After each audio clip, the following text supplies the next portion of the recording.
الحمد لله رب العالمين، والصلاة والسلام على سيد الأنبياء والمرسلين وعلى آله وأصحابه أجمعين. أما بعد فأعوذ بالله من الشيطان الرجيم. بسم الله الرحمن الرحيم. إنا عرضنا الأمانة على السماوات والأرض والجبال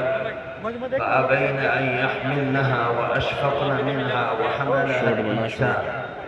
إنه كان ظلوما جهولا. حضرات علماء نظام اور آج کے اس عظیم دینی ادارے کی دعوت پر انتہائی محبت، عقیدت، احترام کے ساتھ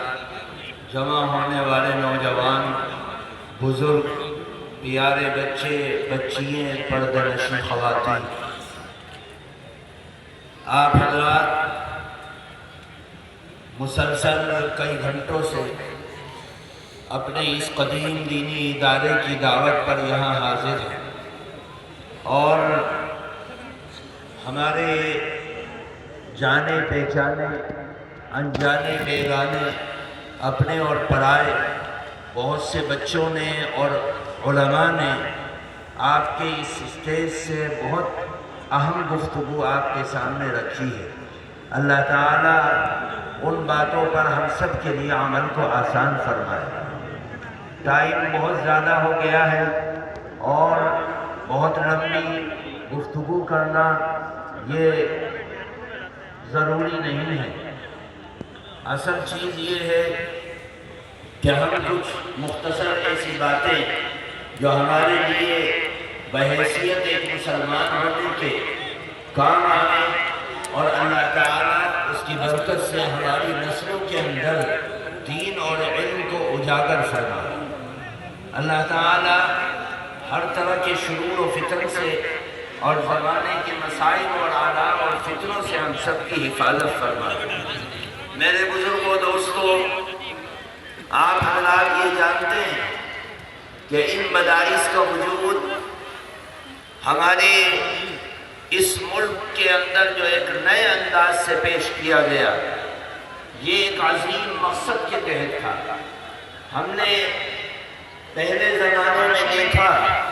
اور تاریخ کی کتابوں میں پڑھا کہ ہمارے دنیا جہان کے اندر جتنے بھی دین کے اور قرآن کے ادارے تھے، ان اداروں کے نظم و انتظام کو چلانے کے لیے حکومتیں اپنے خزانوں کا منہ کھولتی تھیں اور یہ ادارے چلتے تھے. بڑے بڑے نامی گرامی ادارے جن سے امام بخاری جیسے بڑے بڑے علماء، امام ابو داؤد جیسے بڑے بڑے علماء اور محدثین ان میں سے نکلے اور نکل کر انہوں نے ساری دنیا کے اندر علم کے چراغ کو روشن کرنے کا کام کیا. لیکن 1857 کے بعد جب دنیا میں دو حادثے ایسے پیش آئے، ایک اندلس کے اندر مسلمانوں کی حکومت کا گر جانا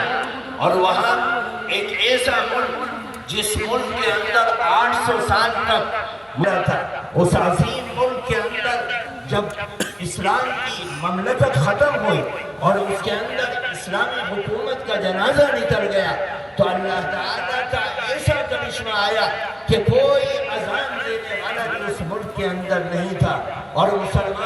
مسلمانوں کی ثقافت اور وہاں کی تہذیب اور مسلمانوں کا علم اور ہنر اور حرفت سب تباہ و برباد ہو گئی اور مدارس و مکاتب کا جو جال پھیلا ہوا تھا اور وہاں کے مساجد کے اندر جو قرآن کی صدائیں تھی اور اذان کی صدائیں تھی وہ سب ختم ہو گئی. اسی طریقے سے ایک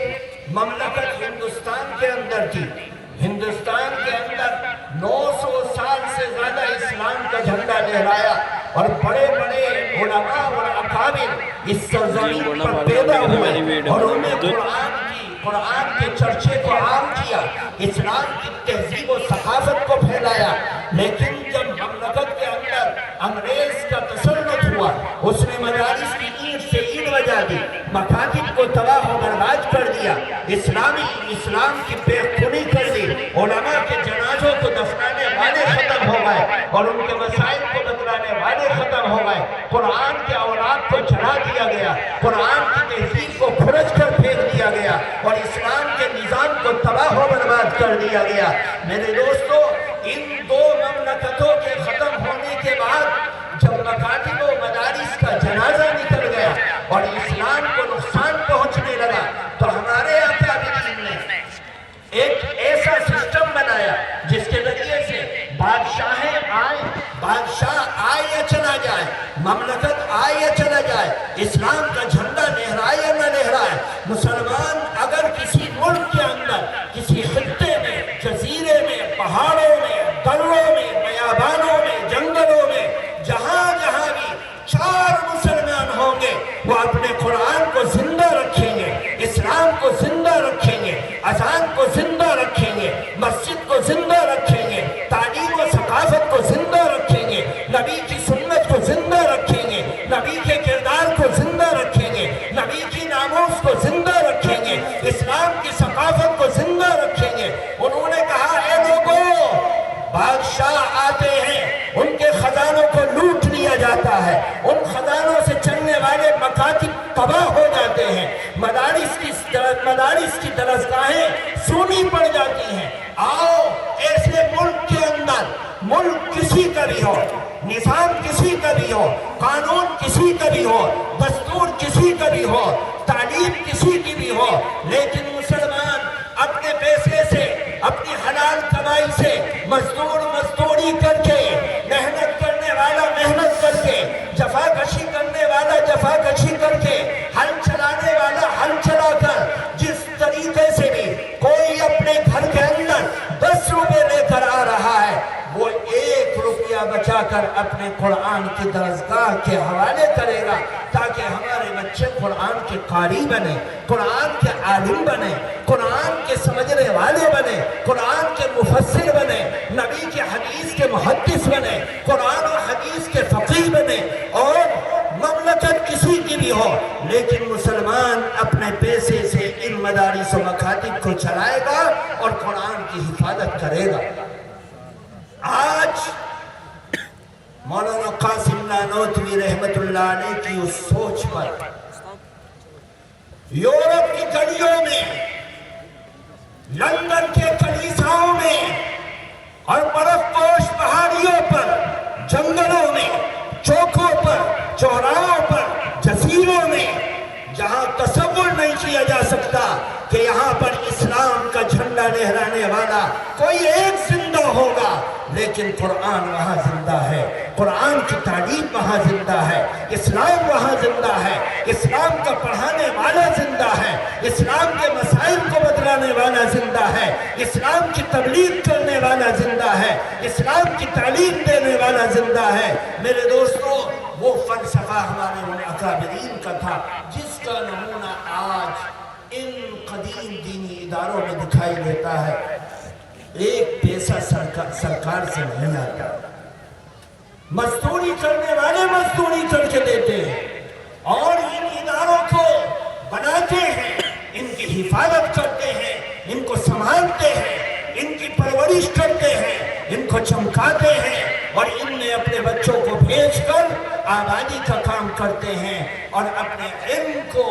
فیض کو حاصل کر کے اپنے گھروں کے اندر دین اور علم کو زندہ رکھتے ہیں۔ میرے دوستو، اللہ تعالیٰ کا شکر ہے کہ اللہ تعالیٰ نے موقع دیا۔ جن علاقوں میں مدارس و مکاتب نہیں ہیں، ان علاقوں میں جا کر دیکھو، کوئی قرآن کا مسئلہ بتلانے والا نہیں۔ آج بہت سے ملک ایسے ہیں جن ملکوں کے اندر مدرسے کو بنانا جرم ہے، چلانا جرم ہے۔ کمیونزم نے روس میں آ کر امام بخاری کے مدرسے کو کالج بنا دیا، امام ابو داؤد کی درسگاہ کو اسکول بنا دیا اور ان مساجد کو مسمار کر کے استبل بنا دیے گئے اور ان مساجد کو میوزیم بنا دیا گیا۔ نماز پڑھنا جرم تھا، مسواک کرنا جرم تھا، قرآن پڑھانا جرم تھا، قرآن سیکھنا جرم تھا، حدیث کو بیان کرنا جرم تھا، سر پر ٹوپی رکھنا بیٹھنا جرم تھا، مسجدوں میں اذانیں دینا جرم تھا، لیکن اللہ تعالیٰ نے ان 90 سال کے کمیونزم کے دور میں ان کے جنازے کو نکال دیا جو خدا کا جنازہ نکال رہے تھے، جو دعویٰ کرتے تھے کہ ہم نے اسلام کا جنازہ نکال دیا۔ آج ان کا نام لینے والا کوئی نہیں، ان کے جنازے اٹھ گئے۔ اسلام زندہ ہے، قرآن زندہ ہے، اسلام زندہ ہے، قرآن زندہ ہے، نبی کا نام بھی زندہ ہے، نبی کا کام بھی زندہ ہے۔ میرے دوستو، ان اداروں کی حفاظت کرو، ان کو آگے بڑھاؤ۔ ہمارے پاس کچھ نہیں، لیکن کل قیامت کے دن اللہ کے دربار میں نبی کے سامنے کھڑے ہو کر صرف یہ کہہ سکتے ہیں، بار الہا، تیرے قرآن کی حفاظت کے لیے ہم کچھ کر سکتے تھے نہیں، اتنا ضرور کیا کہ ہم نے تیرے قرآن کی حفاظت کے لیے اپنے بچوں کے ذریعے سے، اپنے مال کے ذریعے سے، اپنے دھن کے ذریعے سے، اپنی جوانی کے ذریعے سے، اپنی قربانی کے ذریعے سے تیرے قرآن کی حفاظت کی ہے۔ بس ہمارے پاس کچھ نہیں ہے، صرف یہ ہے کہ ہمارے سر پر پگڑی بندی ہے اس بات کی کہ ہم نے پیٹ پر پتھر باندھا اور قرآن کی حفاظت کی۔ ہماری عورتوں نے ایک ایک مٹھی آٹے کا نکالا اور قرآن کے پڑھنے والے بچوں کے لیے گڑھے میں، مٹکے میں جمع کر دیا اور وہ مدرسے میں لے جا کر دے دیا۔ ہمارے مزدوروں نے ہل چلا کر، محنت کر کے ایک ایک پیسہ اکٹھا کیا اور ان مدرسوں کے حوالے کر دیا۔ ایک ایک گاؤں کے اندر 10 مدرسے ہیں، ان مدرسوں میں پڑھنے والے بچے ہیں، پڑھانے والے اساتذہ ہیں۔ کون چلا رہا ہے؟ حکومتیں پریشان ہیں، کام کرنے والے پریشان ہیں، ایجنسی پریشان ہیں، اور ہمیں پکڑ پکڑ کر پوچھتے ہیں، بتلاؤ پیسہ کہاں سے آیا، کاغذ دکھلاؤ، اکاؤنٹ چیک کرواؤ، اپنے اثاثے دکھلاؤ، اپنی زمینیں دکھلاؤ۔ ہم کہتے ہیں پیسہ آیا، گاؤں سے آیا، دیہاتوں سے آیا، مزدور نے دیا، محنت کرنے والے نے دیا، ملازم نے دیا، کسان نے دیا، کام کرنے والوں نے دیا، رکشہ چلانے والوں نے دیا۔ آج حکومت کی ایجنسیاں پریشان ہیں، کتنی ایجنسیوں کے لوگوں نے ہم سے پوچھ لیا یہ پیسہ کہاں سے آتا ہے۔ ہم کہتے ہیں سینہ ٹھوک کر آؤ، قرآن کے نام پر، اسلام کے نام پر، ایمان کے نام پر، علماء کے نام پر، دین کے نام پر آؤ۔ جس گاؤں میں جاؤ گے اللہ مسلمان کو کھڑا کر دیتا ہے، وہ کتنا ہی غریب ہوگا، کچھ نہ کچھ اسلام اور قرآن کے نام پر پیش کر دیتا ہے۔ نعرہ تکبیر! نعرہ تکبیر! نعرہ تکبیر! ہمارے پاس لمبے لمبے سجدے نہیں، یا اللہ ہمارے پاس ہماری سرزمین پر کعبہ نہیں، نبی کا روزہ ہم سے قریب نہیں، لیکن ہم یہ سمجھتے ہیں ہماری مغفرت کے لیے اور جنت کے درجات کے لیے ان قرآن کی درسگاہوں پر ہم قائم ہیں، اور ہماری زندگی اور ہماری جوانی اس پر کٹ رہی ہے۔ خدا کی قسم اور کچھ نہیں، ہم آخرت کا ذخیرہ سمجھتے ہیں ان مدارس کو، حکومت سمجھ رہے ان مدارس کی حفاظت کے لیے ہم جو کچھ کر سکتے ہیں کریں گے، آگے بڑھیں گے، ان کی حفاظت کریں گے۔ ان کی چوکھٹ پر ہمارے خون کے قطرے گر جائیں، ہماری گردنیں کٹ جائیں، ہم قرآن کی بھی حفاظت کریں گے، نبی کی بھی حفاظت کریں گے، نبی کی ناموس کی بھی حفاظت کریں گے۔ آج 1 سال کے اندر 3 ایجنسیوں کے لوگ آ گئے کہ ان مدارس کی چیکنگ کرواؤ۔ یہ پریشان ہے کہ پیسے کہاں سے آ رہے ہیں، کہاں سے فنڈنگ ہو رہی۔ آؤ اس اسٹیج پر آ کر دیکھو فنڈنگ کہاں سے ہو رہی ہے۔ یہ کسان کے بیٹے، یہ ہل چلانے والے، یہ محنت کرنے والے،